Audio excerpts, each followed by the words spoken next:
This channel does not promote or encourage any illegal activities. All contents provided by this channel is meant for educational purpose only. आज हमारा है day 1 of practical ethical hacking की class और आप लोगों ने इस batch में ज्वाइन किया है एथिकल हैकिंग सीखने के लिए। तो क्लास को स्टार्ट करते हैं और मैं आपको बताऊंगा कि एग्जैक्टली क्या-क्या चीजें हम लोग प्लान करने वाले हैं। मैं एक ऐसा इंसान हूं दोस्तों जिसके पास हर दिन का प्लान रहता है। मेरी बात बिल्कुल ध्यान से सुनने की कोशिश कीजिए। तो जब भी मैं कोई बैच स्टार्ट करता हूं, पहले मैं स्टूडेंट्स को ये बताता हूं कि जो हमारी क्लास हम कम से कम 2 महीने साथ में रहने वाले हैं। हम लोग कम से कम 60 दिन साथ में बिताएंगे। वैसे लाइफ टाइम तक का सपोर्ट है आपको, लेकिन डेली बेसिस पे अगर हम बात करें तो हम लोग कम से कम 60 दिन बिताएंगे अपने साथ। अब मैं आपको कैसे बताएंगे 60 दिन, उसके बारे में बताऊंगा। तो मैं ये चाहता हूँ कि आपने लाइफ में जो भी किया हो, चाहे स्कूल गए हो, कॉलेज गए हो, पढ़ाई किया है, जॉब किया है, ठीक है, प्यार किया है, कुछ भी किया हो लाइफ में, मैं चाहता हूँ कि उन सब चीजों को साइड में करके बस ये 60 दिन मुझे दे दो आप लोग। बस ये 30 दिन जो मैं क्लास दूंगा आपको, मतलब क्लास तो 30 दिन की है लेकिन लगेंगे हमें 2 महीने। बस ये अगर आपने मुझे दे दिया ना, मैं गारंटी देता हूँ कि आपकी लाइफ में ड्रास्टिक चेंज आ जाएगा, बहुत ही ड्रास्टिक चेंज। सिर्फ एथिकल हैकिंग के मामले में नहीं, आपको पर्सनल लाइफ में भी बहुत फायदा मिलेगा। क्योंकि मुझे पता है कि मैं जो चीजें आपको बता सकता हूँ ना, वो आपको कोई भी नहीं बताएगा। क्योंकि I am not just a ethical hacker, आप कह सकते हो कि एक तरीके से आपका पर्सनल कोच भी है। तो सबसे पहले हम लोग आज की क्लास में, जो हमारा आज डे 1 है, मैं आपको बताता हूँ कि हमारा जो फॉर्मेट होता है वो किस तरीके से फॉर्मेट होगा, कैसे हमारी क्लास होगी, मैं क्या क्या चीजें सेंड करूंगा, टेस्ट कब होगा आपका, ये सारी चीजें डिस्कस करते हैं। फिर हम लोग अपनी एथिकल हैकिंग की क्लासेस स्टार्ट करेंगे और जितनी एक चीजें हैं हर एक चीज में पढ़ा दूंगा। कुछ कह रहे हो मयूरेश? हाँ सर, एक क्वेश्चन था सर आपसे। हम्म। सर, जैसे आप सिर्फ मतलब एथिकल हैकिंग के अंदर लीगल वे में बताओगे या थोड़ा बहुत इलीगल में भी बताओगे? अच्छा सवाल है आपका। पहली बात तो यह है कि आपको शायद मेरी वेबसाइट के ऊपर जाके पता कर लेना चाहिए था कि एग्जैक्टली इस बैच के अंदर क्या क्या चीजें हैं। यहाँ पे क्लिक करोगे डाउनलोड कोर्स मटेरियल, तो आपको सारे के सारे सिलेबस दिख जाएगा कि एग्जैक्टली हम क्या क्या पढ़ने वाले हैं। नहीं नहीं सर, वो अरे मैंने देख लिया था, लेकिन वो होता है ना लोकल होस्ट और पब्लिक होस्ट, तो अपन लोकल पे ज्यादातर चलते हैं क्योंकि नहीं नहीं, पब्लिक पब्लिक वाली। भी करेंगे भाई, पब्लिक भी करेंगे, टेंशन मत लो। तो पहले मैं चाहता हूँ कि आप लोग पहले सुन लीजिए ध्यान से। हमारी जो क्लास की टाइमिंग है वो फिलहाल कुछ दिनों के लिए हमारी क्लास की टाइमिंग है 2 से 3 PM। लेकिन आने वाले टाइम में मैं इसको इवनिंग में शिफ्ट कर दूंगा। इवनिंग में शिफ्ट कर दूंगा क्योंकि कुछ बच्चों का कॉलेज होता है, कुछ बच्चे जॉब भी करते हैं। That is why. सो मैं इस ग्रुप के अंदर पोल डालूंगा और इसको इवनिंग में शिफ्ट कर दूंगा। तो फिलहाल के लिए ये वाली क्लासेस 2 से 3 अभी कुछ दिन चलने वाली है। लाइक ये जो एक हफ्ता है इसमें चलने वाली है। तो जब मेरी क्लास होती है ना, तो जरा ध्यान से सुनने की कोशिश करना एक बार। क्योंकि मैं चाहता हूँ कि थोड़ा सा मैं डिसिप्लिन टाइप का बंदा हूँ। ठीक है, मैं आपको कुछ चीजें बता देता हूँ ताकि आपको समझ में आ जाए। देखो, जब भी हमारी क्लास होगी आपको टाइम पर आना है। जब क्लास में आओगे ना, तो मैं तकरीबन हो सकता है कि मैक्स टू मैक्स 1 घंटा या फिर हो सकता है कि 2 घंटे भी पढ़ा दूं, depending on the topic and your interest की एग्जैक्टली आप क्या क्या सीखना चाहते हो। तो 1 से 2 घंटे की हमारी क्लास होगी।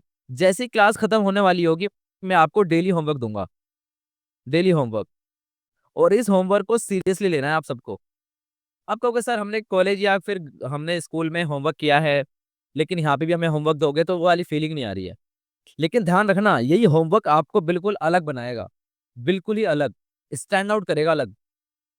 और ये होमवर्क करना काफी ज्यादा जरूरी है क्योंकि इस होमवर्क को देने के लिए मेरी जिंदगी की 10 साल की मेहनत है।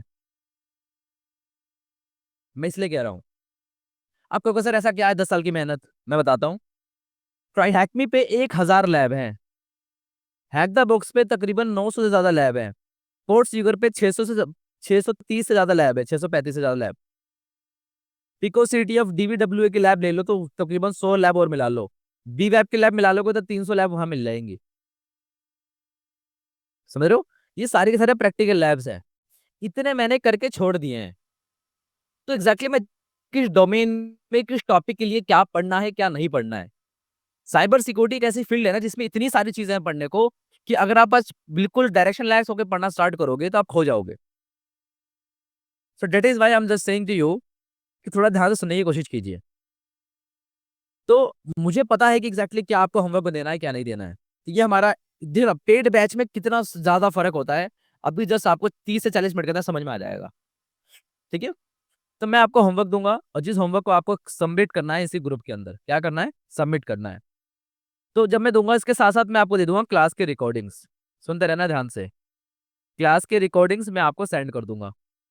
साथ साथ में मैं आपको स्टडी मटेरियल जो कि आज की क्लास होगी इसका स्टडी मटेरियल, जैसे कि notes, PDF, everything I will provide, हर एक चीज प्रोवाइड करूंगा।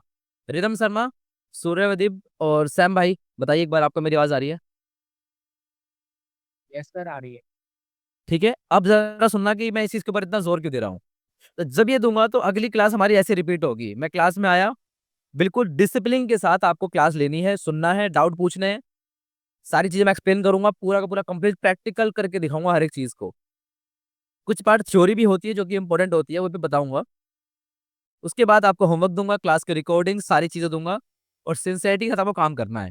लेकिन एक गलती मत करना, मैं फिर बता रहा हूँ आप लोगों को, जो सबसे मोस्ट इंपॉर्टेंट चीज है जो मुझे आपको बतानी है, वो ये है कि अगर कोई बच्चा, मुझे अगर लगता है कि कोई बच्चा ऐसा है जो कि क्लास को मिस करता है, या फिर होमवर्क करके नहीं आता, या फिर जो संडे को हमारा फिक्स टाइम है, संडे को हमारा एवरी संडे 2 बजे हमारा टेस्ट होगा, ये 2 बजे फिक्स है। सारे हैकर्स आते हैं, एक साथ बैठते हैं, कोई वेबसाइट हैक करता है, कोई कुछ हैक करता है, टेस्ट होता है हमारा संडे को 2 बजे आपका टेस्ट होगा। अगर मुझे लगता है कि कोई बच्चा क्लास को मिस कर रहा है, होमवर्क नहीं कर रहा है, संडे को जो मैं टेस्ट देता हूँ वो नहीं कर रहा है, और उसका दिमाग कहीं और है, अरे सर मुझे इंस्टाग्राम का पासवर्ड हैक करना बताओ, सर ये चीजें बताओ, उसको नहीं पता कि एसयूआईडी बैलेंस को कैसे एक्सप्लॉइट करते हैं, उसको नहीं फर्क पड़ता कि सर अनकोटेड सर्विस पास कैसे कहते हैं, उसको नहीं पता कि सर किस तरीके से हम लोग प्रिविलेज एस्केलेट करते हैं, उसको फर्क ही नहीं पड़ता बिल्कुल भी। तो ऐसे बच्चों को मैं क्लास से रिमूव कर देता हूँ परमानेंट बेसिस पे। या अब ये बात आप सुन लीजिए ध्यान से। और मैंने अभी तक तकरीबन 40 से 50 बच्चों को ओवरऑल जब से मैं पढ़ा रहा हूँ निकाल चुका हूँ। या तो आप मुझे कोई जेन्युइन एक्सक्यूज दे दो कि सर ये बात है, तो मुझे लगता है कि तब मैं ज्वाइन कर दूंगा आपको, लेकिन मैं उनको रिमूव भी कर देता हूँ। अगर आपको यकीन नहीं आ रहा है तो मैं आपको एग्जाम्पल की तरह दिखा भी देता हूँ। ठीक है, जस्ट गिव मी 1 सेकेंड, मैं आपको दिखाता हूँ कि मैंने कितने सारे बच्चों को निकाला है ग्रुप से बाहर। Just give me 1 second and you will learn exactly. देखो कितने सारे बच्चों को निकाला है मैंने बाहर, देखो, देखो भाई एक बार ये वाला स्क्रीनशॉट देखो एक बार, just look at the screenshot. जो बच्चे सिंसियरिटी के साथ क्लास नहीं लेते हैं, देख रहे हो, can you guys see? Ridham Sharma तो हमारे साथ हैं अभी क्लास के अंदर, क्योंकि ये तो उस टाइम पे बैच में नए ज्वाइन हुए थे। लेकिन ये जो पुराने बच्चे हैं इन सबको मैंने रिमूव किया था, remove remove remove remove remove remove remove remove. ये आपके सामने प्रूफ है, ये वो बच्चे हैं जो कि पूरी पेमेंट देकर आए हैं कि सर क्लास लेनी है, स्टिल मैंने इनको ग्रुप से रिमूव कर दिया। क्योंकि अगर आप सोच रहे हो कि भाई हमने पैसे दिए तो हमारा हक है, हमें तो क्लास चाहिए, हम तो, हमारी तो मर्जी होगी, हम जब चाहे पढ़ लेंगे जब चाहे छोड़ देंगे, ये सर होते ही कौन है? तो ऐसा मत सोचना भाई, गलती मत करना इस चीज के लेके। I am so much discipline person, इसलिए मैं कह रहा हूँ क्योंकि मुझे पता है कि जिंदगी में आपने जितनी चीजें सीखी है वो कभी काम नहीं आने वाली है, लेकिन जो मैं चीजें आपको पढ़ाने वाला हूँ इन द नेक्स्ट 60 डेज, इससे आपकी जॉब लगेगी, इससे आप मनी पैसा कमाओगे, इससे आपकी लाइफ सेटल होगी, इससे आप एक बेहतर इंसान कहलाओगे, you will be called as a man. Boy और मैन में फर्क होता है। तो इतनी बातें मैंने बता दी और कल से मैं ये सारे का सारा ज्ञान नहीं दूंगा। तो हम अपनी क्लास को स्टार्ट करते हैं। यहाँ तक बातें समझ में आ गई हैं आप सबको? अब्दुल समद, रिदम भाई, सर बता दो, मैं हार्ड तेरा। सर मेरी तो बोलिए डाउट डेट है। तो कॉलेज में कैसे क्लास ज्वाइन कर नहीं पाऊंगा, फिर आप बोले निकाल चाहिए ग्रुप से। अभी नहीं कह रहा हूं मैं कह रहा हूं कि मैं कम से कम रिकॉर्ड देखता हूँ 15 दिन का। मैं 15 दिन का आपका ट्रैक रिकॉर्ड देखता हूँ। आप क्लास लाइव नहीं ले रहे हो, लेकिन आप होमवर्क सबमिट कर रहे हो, आप रिकॉर्डिंग देखते हो, आप टेस्ट भी देते हो, तो मैं आपको क्यों निकालूंगा? मैं पैरामीटर देखूंगा ना कि भाई बच्चा सिंसियर ही नहीं है, तो दिक्कत वाली बात है। तो मैं आपसे बस इतना कह रहा हूँ कि इस चीज को एज अ वार्निंग के तौर पर लेना। लेकिन अगर मुझे लगता है कि कोई बच्चा जेन्युइन रीजन है तो मैं उसका नहीं निकालूंगा, टाइमिंग वाले के कर दीजिएगा सर, वो क्योंकि हमारे कॉलेज है। कर दूंगा। समझ, टेंशन मत लो, टेंशन मत लो। मैं समझ गया, मैं आपका कॉलेज है, मैं समझता हूँ। तो मैं अब क्लास को अपने स्टार्ट करने जा रहा हूँ, तो बिल्कुल ध्यान से सुनने की कोशिश करनी है। 2:17 हो चुके हैं और हम लोग अपनी क्लास को स्टार्ट करते हैं। 10 मिनट आपको सारी चीज़ें मैंने एक्सप्लेन कर दी। Now we are going to start. First of all हमारा ये मॉड्यूल नंबर 1 है। तो हमारी आज पहली क्लास है, तो आज हम काफ़ी सारी चीज़ों को देखेंगे, कैसे-कैसे स्टार्ट करना है। तो जितनी चीज़ें मैंने आपको बताने वाला हूँ ना, बिल्कुल ध्यान से सुनने की कोशिश करना। आज हम क्या-क्या सीखेंगे? We are going to understand the CIA triad and non repetition principles. हम लोग देखेंगे differentiate between the various types of hackers, learn penetration testing methodologies, master fundamental hacking terminologies and explore information security framework, और उसके standards को भी देखने की कोशिश करेंगे। ये बिल्कुल ज़ीरो लेवल से स्टार्ट कर रहा हूँ मैं, बिल्कुल ज़ीरो लेवल से, बिल्कुल ज़ीरो लेवल से। और मैं आपको लास्ट में एक ऐसी चीज़ दूँगा ना, जिसके देख के आप कहोगे यार सर क्या ही चीज़ बता दी आपने, नेक्स्ट लेवल चीज़ है ये। अब सुनना ध्यान से। जब भी हम लोग किसी भी चीज़ की बात करते हैं एथिकल हैकिंग की, तो सबसे पहले सामने हमारा आता है इंफॉर्मेशन सिक्योरिटी फंडामेंटल्स, जिसको बोलते हैं द सीआईए ट्रायड। और ये सबको पता होगा कि सीआईए ट्रायड किसे कहते हैं। जिसको नहीं पता ध्यान सुन लो। साइबर सिक्योरिटी में, एथिकल हैकिंग में जब भी आप एंट्री लोगे, आपको सबसे पहला टर्म दिखाई देगा सीआईए ट्रायड। इसका मतलब ये होता है कि हम लोग ये चाहते हैं, कंपनीज ये चाहती हैं, दुनिया का हर एक इंसान चाहता है इस सीआईए ट्रायड को फॉलो करना। सीआईए का मतलब होता है कॉन्फिडेंशियलिटी, इंटीग्रिटी एंड अवेलेबिलिटी। सबको ये बात पता है। कॉन्फिडेंशियलिटी का मतलब क्या होता है भाई बताओ? Ensure that information is accessible only to the authorised individuals. कि अगर मेरी भाई कोई इन्फॉर्मेशन है, मैं चाहूँगा कि जितनी इस क्लास की रिकॉर्डिंग है, वो सारी की सारी कॉन्फिडेंशियल रहे। ये सिर्फ़ और सिर्फ़ उन्हीं बच्चों के पास जाए, जो बच्चों ने पेमेंट करके एनरोल किया है। क्योंकि फ्री की चीज़ को लोग वैल्यू नहीं करते हैं। So that is called basically I will try to maintain the confidentiality of this course. मतलब मैं अपने इस कोर्स की कॉन्फिडेंशियलिटी को मेंटेन करने की कोशिश करूँगा, ताकि कोई और ये जो क्लासेस है, ये किसी और बंदे के पास ना पहुँच जाए, किसी अनऑथराइज्ड बंदे के पास ना पहुँच जाए। तो इसको प्रोटेक्ट करने के लिए हम लोग कुछ मेथड्स का यूज़ करते हैं, like authentication mechanism, access control, encryption, physical security. समझ में आ रही है ये बात मैं क्या कह रहा हूँ? बिल्कुल डिटेल में समझेंगे इस चीज़ को। आ रही है बात समझ? बताओ, मैंने क्या बताया अभी तक? जब भी हम लोग साइबर सिक्योरिटी पढ़ते हैं, तो हम लोग पढ़ते हैं CIA triad, confidentiality, integrity, availability. Confidentiality का मतलब बताया मैंने आपको कि जो भी चीज़ें मेरे पास हैं, या फिर मेरी कोई इन्फॉर्मेशन है, या फिर कुछ भी ऐसी चीज़, कोई भी पीस ऑफ इन्फॉर्मेशन, मैं चाहता हूँ कि वो किसी अनऑथराइज्ड बंदे के पास ना चले जाए। It is accessible to only the authorised individuals and remains protected from unauthorised access. So इसको प्रोटेक्ट करने के लिए मैंने कुछ मैकेनिज्म्स यहाँ पे लिख रखे हैं। क्या-क्या आप मैकेनिज्म्स यूज़ करते हो? Like authentication mechanism, access control, encryption, physical security. Authentication में आप क्या करोगे? यूज़र नेम पासवर्ड लगा दोगे, जैसे कि मेरी वेबसाइट है। यूज़र नेम पासवर्ड डाल के आप लॉगिन करते हो, and then you will be able to access all the things like courses, क्या बोलते हैं उसको, resources, articles, everything. Access control का मतलब क्या हो गया कि भई आपको मैं एक्सेस कंट्रोल दे दूँ, कि भई क्या नाम है, कलीमुल्ला भाई हैं, इस ग्रुप में जॉइन हो गए। मैंने आपको एक लिंक दिया जिस पे आपने क्लिक करके जॉइन कर लिया। So all these things basically come under the category of confidentiality. And इसके साथ-साथ इसमें कुछ कॉमन अटैक्स भी हो सकते हैं। कॉमन अटैक्स जैसे कि डाटा ब्रीच हो सकता है। बिल्कुल ध्यान से देखने की कोशिश करना। ये तीनों के तीनों चीज़ों को कितना डिटेल में पढ़ाने वाला हूँ। आपने बहुत सारी यूट्यूब पे वीडियो देखी होंगी, बट जितना डिटेल में मैं पढ़ाऊँगा, आपको कहीं नहीं मिलेगा देखने को। तो सबसे जो पहला टर्म हमने लिया है, बिल्कुल ध्यान सुनते रहो। ये क्लासेस कितने भी घंटे की हो सकती हैं, 1 घंटा, 2 घंटा, 3 घंटे। सो आपको बिल्कुल ध्यान से सुनने की कोशिश करनी है कि कॉन्फिडेंशियलिटी के अंदर काफ़ी सारे अटैक्स हो सकते हैं। मैंने जब अपनी चीज़ों को प्रोटेक्ट करने की कोशिश करी, तो हो सकता है कि डाटा ब्रीच हो जाए। हो सकता है कि कोई बच्चा इस कोर्स को लीक कर दे। हो सकता है कि मेरी वेबसाइट की कोई ऐसी चीज़ है जो सेंसिटिव है, कोई इंसान लीक कर दे उसको। बच्चों का जो डाटाबेस है वो लीक कर दे। सो डाटा ब्रीच हो जाता है कभी-कभी।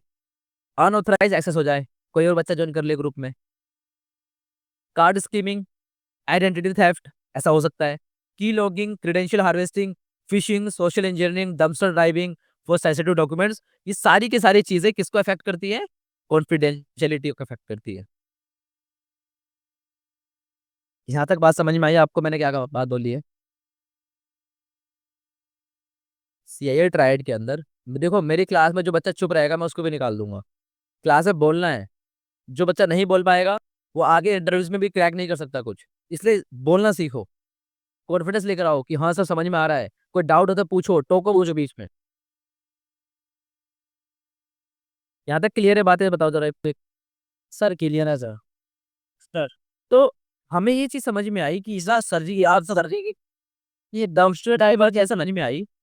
अब्दुल समद बोल के माइक बंद कर लिया करो, आवाज फिर इको होती है बार बार। तो मेरी बात यहाँ तक आपको समझ में आ जानी चाहिए कि हम लोग चाहते हैं कि कोई भी इंफॉर्मेशन हो उसको उसी पर्टिकुलर जगह पे भेजना चाहते हैं जहां पर उसको अलाउ किया गया है। और बीच में बैठा हुआ इंसान या फिर कोई भी ऐसा तरीका ऐसा ना निकाल पाए कि वो उसको कोई और रीड कर सके, उस इंफॉर्मेशन को, उस चीज को कोई एक्सेस कर सके। इस टेलीग्राम की जब मैं क्लासेस लेता हूँ तो काफी हाई चांसेस है कि ये कोर्स कोई लीक कर सकता है। तो मैं उसको मेंटेन करने की कोशिश करता हूँ। मेरी वेबसाइट के ऊपर जितना डाटा है, बच्चों का डाटा बेस है, कोई लीक कर सकता है। तो ये सारी के सारी जो अटैक्स आपने देखे हैं सामने, all these are going to affect the confidentiality. Like social engineering जब आप फिशिंग करते हो ना, तो वहां पे क्या करते हो, आप किसी का एक्सेस लेने की कोशिश करते हो, किसी का अकाउंट का एक्सेस लेने की कोशिश करते हो। तो उससे आप उसकी कॉन्फिडेंशियलिटी को कॉम्प्रोमाइज कर रहे हो। तो आई होप आपको समझ में आ गया होगा। इंटीग्रिटी की बात करते हैं जरा एक बार। इंटीग्रिटी का बेसिकली मतलब होता है कि ensure that information remains accurate, complete and unaltered by unauthorised parties during storage and transmission. ये दोनों की बात आती है। ये एक तरह एक ऐसा स्टैंडर्ड डेफिनेशन है ना कि भाई मुझे ये एक लाइन से सब कुछ समझ में आ जाता है। मतलब जो भी पीस ऑफ इंफॉर्मेशन है, पहली हमने कोशिश करी कि उसको हम किसी अनऑथराइज्ड पर्सन के पास ना एक्सेस होने दें। और दूसरी बात, इंटीग्रिटी का मतलब होता है कि उस इन पीस ऑफ इंफॉर्मेशन में कोई भी चेंजेस ना हो। मान लीजिए कि आपने यहाँ से अपने किसी बंदे को पैसे भेजे, क्या पता गलती से वो चला गया पैसा किसी और के पास। या फिर ऐसा भी हो सकता है कि आपने मान लीजिए यहाँ से, जैसे कि मैं आपको एग्जांपल देता हूँ, MITM अटैक, कि भाई आपने यहाँ से भेजा किसी को कुछ पैसे, कोई बच्चा बीच में बैठा हुआ है, उसने उस रिक्वेस्ट का कैप्चर किया, आपका अकाउंट नंबर सारी चीजें चेंज करके उसने पैसा कहीं और ट्रांसफर कर दिया। MITM attack. आपने लॉगिन करना चाह रहे थे Instagram.com पे, वो बैठ कर उसने आपका यूजर नेम पासवर्ड लेके कुछ भी करके एक्सेस ले लिया और आपका अकाउंट भी रिसेट कर दिया, आपका अकाउंट ही हाईजैक कर लिया। पैकेट इंटरसेप्शन एंड मॉडिफिकेशन, ये सारी की सारी चीजें क्या कॉम्प्रोमाइज करती हैं? इंटीग्रिटी को। मतलब जो इन्फॉर्मेशन है, मान लीजिए कि मैंने यहाँ से एक चिट्ठी लेके एक लेटर लिखा मैंने, और मैंने बोला कि दिल्ली से कोलकाता जाएगा, लेकिन कोई थर्ड पार्टी बंदा बीच में आ जाता है और उसमें एड्रेस वगैरह चेंज कर देता है और वो पहुंच जाता है किसी और शहर में किसी और बंदे के पास। तो जो पर्टिकुलर पीस ऑफ इन्फॉर्मेशन उस लेटर पर लिखा हुआ था वो उसको पढ़ भी सकता है, और हो सकता है कि उसको मॉडिफाई भी कर ले, और मॉडिफाई करके वापस उसको अगर हो सकता है कि कोलकाता भेज दे। तो हम चाहते हैं कि जो हमारी पीस ऑफ इन्फॉर्मेशन है उसको कोई भी कॉम्प्रोमाइज ना कर पाए। हम उसकी इंटीग्रिटी को मेंटेन करने की कोशिश करते हैं। तो मेंटेन करने के लिए हम लोग क्या कोशिश करते हैं, लाइक हो सकता है कि हम लोग उसको क्रिप्टोग्राफिक हैशिंग करते हैं, उसको इनकोड करना, डिकोड करने का काम करते हैं, इनक्रिप्शन लगाने की कोशिश करते हैं, जैसे कि SHA-256, MD5, checksum for data verification. इसका सबसे अच्छा एग्जांपल मैं आपको देता हूँ ताकि आपको समझ में आ जाए इंटीग्रिटी के बारे में। जैसे कि जब भी आप लोग कहीं पे भी लॉगिन करते हो, मेरी वेबसाइट पे जब आप लोगों ने लॉगिन किया ना, तो आपका जो पासवर्ड है वो पासवर्ड मुझे शो नहीं होता है। जैसे ही आप लॉगिन करते हो तो जो आपका पासवर्ड है, आपका जो पासवर्ड है दोस्तों, वो हैश में कन्वर्ट हो जाता है, हैश में। और हैश में कन्वर्ट होने के लिए कोई ना कोई एल्गोरिथम का यूज होता है, कोई ना कोई एल्गोरिथम का यूज होता है। सुनते रहना ध्यान से। तो ये बेसिकली हो क्या रहा है, पासवर्ड को हम लोग हैश में क्यों कन्वर्ट कर रहे हैं, यही प्रोसेस कहलाता है बेसिकली हम लोग इंटीग्रिटी को मेंटेन कर रहे हैं। और ये हैश अगर आपको दिख जाए तो आप हो सकता है कि इसको क्रैक भी कर पाओ। तो सर कैसी बात कर रहे हो, थोड़ा और डिटेल में समझाओ। समझाता हूँ। मान लीजिए कि आप आए एक वेबसाइट के ऊपर, जिस वेबसाइट का नाम है ब्रिज डायरेक्टरी। क्या नाम है दोस्तों? Bridge directory. बिल्कुल ध्यान से सुनने की कोशिश करना। सूरज सकपाल, कोई और बच्चा है जो बता सकता है अपनी जीमेल आईडी जिसका कभी एक्सेस हुआ हो? बताओ, टेल मी।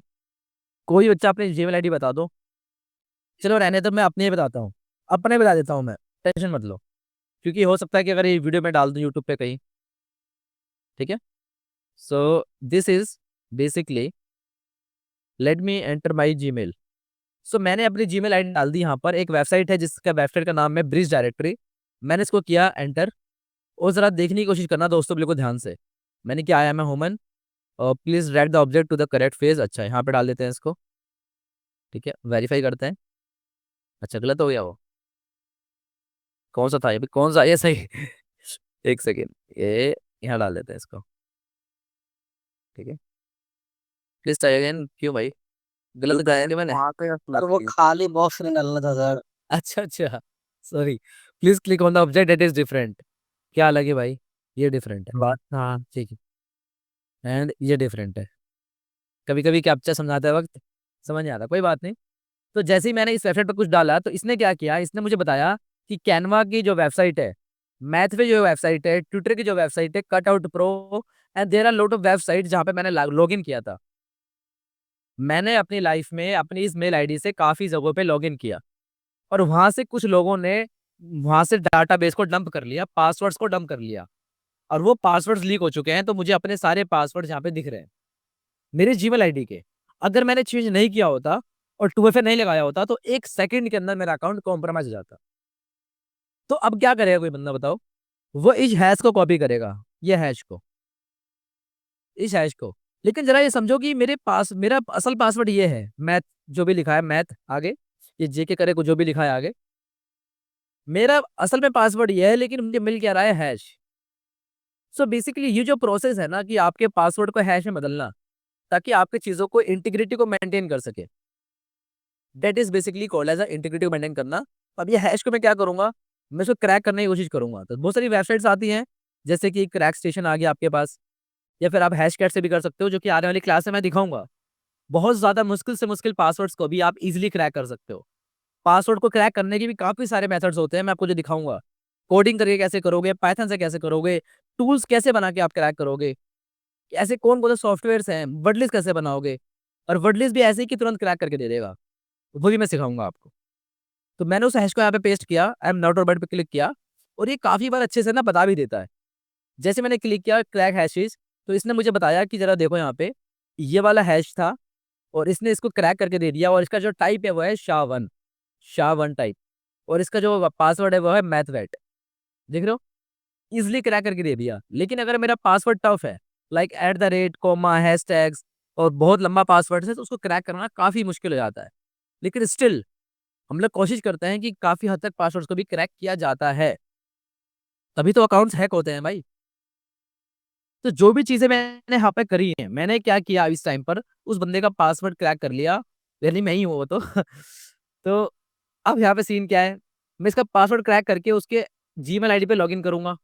लॉगिन करते ही सबसे पहला काम होगा, अपना कोई रिकवरी मेल डाल दूंगा। रिकवरी मेल डालते ही अब मेरे मेल पर आएगा, और मेल आईडी चेंज कर दूंगा। मतलब उसके पास ना ओटीपी जाएगा ना कुछ, अपना नंबर डाल के सब कुछ अकाउंट के एक्सेस से उड़ा दूंगा उसका मैं। फिर क्या कर सकते हो, सारा एक्सेस आपके पास है। तो यहाँ पे बेसिकली किया गया, हमने हमने इंटीग्रिटी को कॉम्प्रोमाइज किया, समझ रहे हो, जिसमें हम लोग पहले मेथड का यूज करते हैं, क्रिप्टोग्राफिक हैशिंग, जिसमें आप लोगों ने देखा है SHA-1। इसी तरीके से हो सकता है कि MD5 हो, SHA-256 हो। डेटा सिग्नेचर का हम लोग यूज करते हैं, मैसेज ऑथेंटिकेशन कोड, एक हो सकता है version control. So all these mechanisms basically we try to implement just for to make sure the integrity is maintained. तो उसके लिए काफी सारे अटैक्स हैं। तो निश्चित सर आप ये लोग ये बताइए कि आपको ये जो मैंने 2 चीजें बताई हैं अभी तक क्लास में, कॉन्फिडेंशियलिटी, इंटीग्रिटी के बारे में बताया है, मैंने बताया कि क्या-क्या इसमें हम लोग इम्प्लीमेंट करते हैं, और क्या-क्या इसके अंदर हम लोग अटैक्स कर सकते हैं। ये दोनों चीज़ आपको समझ में आ गई है कि नहीं बताओ? सर यस सर, आगे एक डाउट था सर। बोलो, बोलो, डाउट बताओ। सर जब अब्बा आवाज जा रही है कि एक-एक करके बोलो, एक-एक करके। सर मेरी आवाज जा रही है कि नहीं? हाँ, रवि कुमार एग्ज़ैक्टली आपकी आवाज़ आ रही है। ठीक है सर, थैंक यू। सर अपन जब जीमेल के साथ पासवर्ड डाल के कोई चीज लॉगिन करते हैं किसी वेबसाइट हाँ। में, तो उसके पास अपना पासवर्ड हेसेस के फॉर्म में जाएगा। हाँ, बिल्कुल। ऐसे तो मतलब कोई से भी टूल से कोई भी क्रैक कर सकता है, फिर इसके सिक्योरिटी नहीं लगी रहती क्या? नहीं, नहीं, नहीं क्रैक कर सकता ना, इसलिए तो मैंने कुछ टूल्स बताए हैं। देखो मैं बता रहा हूँ आपको, आपका सवाल अच्छा है, लेकिन उस सवाल में थोड़ी बहुत और इम्प्रूवमेंट हो सकती है। देखो मेरी बात समझो, अगर मैं कहीं पे भी लॉग इन कर रहा हूँ, मैं मान लीजिए मैं साइन अप कर रहा हूँ, मैं कहीं पे सिंह क्यों लिख दिया मैंने, SIGN, देख रहे हो, एक वर्ड आगे पीछे होने से मतलब बदल गया क्या हो गया यहाँ पे, इंटीग्रिटी कॉम्प्रोमाइज हो गई।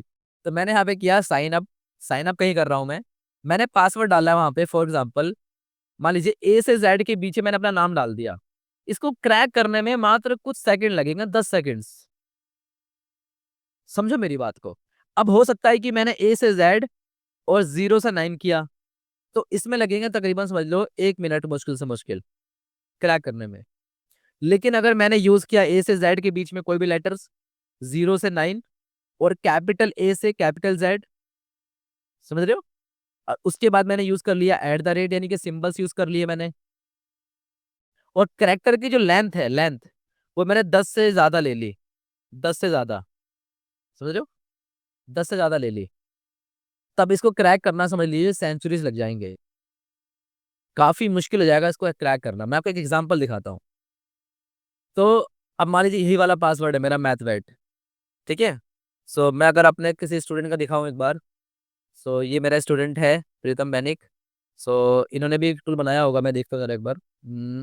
पोर्टफोलियो इंटरेस्ट नीचे आते हैं, देखो मेरे साथ ये काम भी करते हैं as a content writer, and इन्होंने मेरे साथ क्लास स्टार्ट करी थी, लेकिन इन्होंने अच्छा परफॉर्म किया, तो मैंने कहा कि भाई चलो अब साथ में काम करते हैं। तो मैं मौका भी देता हूँ, ऐसा नहीं है, ठीक है। प्राइवेसी फर्स्ट और वर्कस्टेशन टूल, इस पर क्लिक करते हैं एंड लेट्स सी, यहाँ पे लिंक होगा, ये रहा। तो मैं आपको दिखाता हूँ कि जैसे कि ये जो बना रखा है, इसी तरीके से एक और टूल बना रखा है, लेकिन मैं आपको दिखाता हूँ कि अगर मैं कोई पासवर्ड यहाँ डालता हूँ, तो ये क्या दिखा रहा है, क्या दिखा रहा है, लेस देन अ सेकंड में ये क्रैक हो जाएगा। ये वाला जो पासवर्ड है ये लेस देन अ सेकंड में क्रैक हो जाएगा, देख पा रहे हो आप लोग, लेस देन अ सेकंड में क्रैक हो जाएगा। Very very weak. अगर इसमें मैं 1 ऐड कर दूं, 1, तो ये दिखा रहा है 24 मिनट लगेंगे इसका हैक होने में, देख रहे हो। अब फिर इसके अंदर लगा दूं मैं 0, तो दिखा रहा है 14 घंटे लगेंगे। अभी टाइमिंग कैसे दिखा रहा है, पॉसिबल कॉम्बिनेशन के मिला के, परम्यूटेशन कॉम्बिनेशन को ये जोड़ के बताता है कि कितना टाइम लगेगा। But it totally depends on your GPU and your word list, exactly कैसा आपका वर्ड लिस्ट है। और अगर मैं इसके अंदर एट लगा दूं, तब देखो 180 दिन। और मैं इसके अंदर अगर कोई लगा दूं slash slash forward slash and bracket भी लगा दूं, करली ब्रैकेट, तो देखो दिखा रहा है सेंचुरीज कई 100 साल लग जाएंगे हैक करने में। हाँ सर, समझ गया, समझ गया। तो हम लोग अपने पासवर्ड्स को भी मैनेज करने की कोशिश करते हैं। तो अब बोलोगे सर एक काम करो, मैथवेट का हैश बना दो। मैंने कहा ठीक है भाई, लो बना दिया हैश, लेकिन मैंने ये बनेगा ही नहीं। ये जो टूल हमने बनाया है, इस टूल से आप लोग क्या कर सकते हो, अपना पासवर्ड बना सकते हो। मैं खुद भी इस चीज का यूज करता हूँ पर्सनल लाइफ में, सबसे ज्यादा यूज मैं अगर करता हूँ तो इसका यूज करता हूँ। ये रहा मेरा टूल जिसका नाम है जीरो ट्रेस, कोई पकड़ ही नहीं सकता इसको। ये नीचे आओगे तो आपको एक टूल दिखाता हूँ, नीचे आके क्लिक करोगे जीरो ट्रेस, यूट्यूब पे मैंने दिखाया भी है, इंक्रिप्ट। एंड यहाँ पे जरा देखो क्या लिखा हुआ है, please provide a unique combined with a symbol. मैंने यहाँ पे नाम डाल दिया, URL soft mode safe mode मैंने इनेबल कर दिया। मैं यहाँ पे पासवर्ड डालता हूँ बहुत सिंपल सा, जैसे कि रवि कुमार है। अब रवि भाई को अपना पासवर्ड सेट करना है, लेकिन रवि भाई एक बात बताओ, क्या आप पासवर्ड याद रख पाते हो, @ हैशटैग कोलन, नहीं रख पाओगे। लेकिन ये टूल देखो कितना अच्छा काम करेगा, देखना ध्यान से। अब मुझे, आप सोच रहे हो कि यार मैं ना अपना पासवर्ड रखता हूँ रवि कुमार, रवि कुमार 123, रवि कुमार 456 ऐसे करके, जो आपका कॉमन रहेगा, आपको याद रहेगा। आपने अपना नाम डाला रवि, मैं यहाँ पे पासवर्ड दिखा देता हूँ, यहाँ डालोगे रवि, रवि कुमार @123। आपने ये पासवर्ड याद रख लिया, आपको हमेशा याद रहेगा, और आपको कुछ और पासवर्ड डालने की जरूरत ही नहीं है। लेकिन क्या आप ये वाला पासवर्ड यूज करोगे, नहीं। आप यहाँ पे क्लिक करोगे क्रिएट, एंड आपको ये एन्क्रिप्टेड पासवर्ड लाके दे देगा, और सिंपली इसको कॉपी कर लो, Ctrl+C, और जाके कहीं भी यूज करो। और मान लो कि आप ये भूल गए पासवर्ड, तो इसी टूल के ऊपर आओ, रवि कुमार ये लिख के @ और क्लिक करो, यही आएगा बन के भूलोगे नहीं आप। सर इसका डेटा तो आपके पास रहेगा ना, तो आपको तो नहीं रहेगा, इसका कोई डाटा किसी के पास नहीं है भाई, इसका डाटा किसी के पास नहीं है, मैंने कोई इसमें कुछ लिंक नहीं कर रखा है। Absolutely for free and absolutely safe. मेरे पास कुछ डाटा नहीं है भाई, मैं फिर बता रहा हूँ, आपका कुछ भी सेव नहीं होगा, ना मेरे पास सर इससे एक और पास। आप लोग इसका फायदा क्या है, एल्गोरिथम यूज हो रही है। हाँ, हैशिंग का एल्गोरिथम तगड़ा यूज़ हो रहा है, लेकिन इसको क्रैक करना नेक्स्ट टू इम्पॉसिबल है।